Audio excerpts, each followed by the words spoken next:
大家好，我是小青。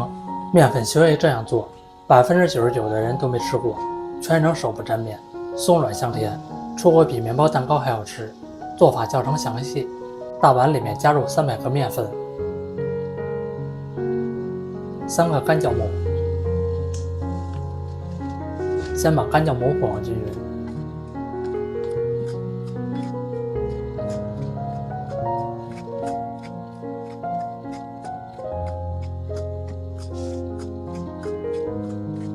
杯子里加入40克红糖，再倒入280克常温水，把红糖搅拌融化。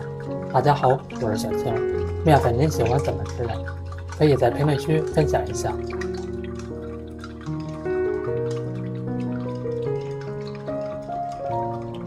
红糖融化以后，再倒入面粉里面，来搅拌一下。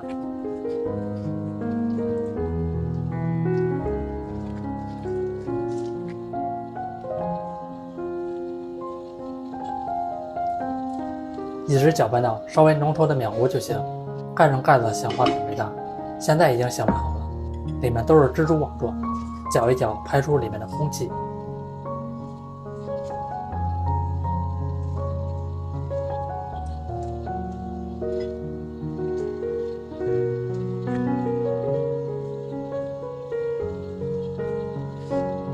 准备一个托盘，配一层食用油放上。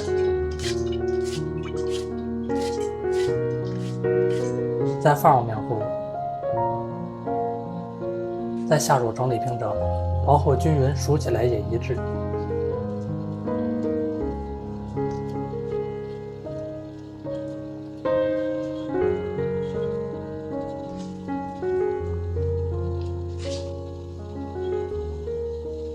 放入蒸锅里面，先不要开火，继续醒80分钟。现在已经醒发好了。就是这样，明显变大了就行。盖上盖子，上气的计时蒸25分钟，蒸熟了来看看啊，取出来，脱模也是非常方便。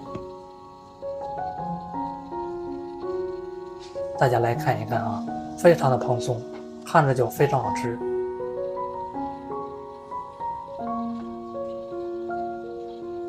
再切成小块，吃起来更方便。这每道红糖发糕就做好了。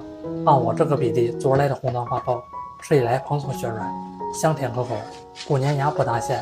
学会这样做特别的好吃，比面包蛋糕还香。做法与食材搭配简单，新手小白也是一看就会做。喜欢吃就赶快收藏起来试吧。感谢您的订阅支持，我们下期食谱再见。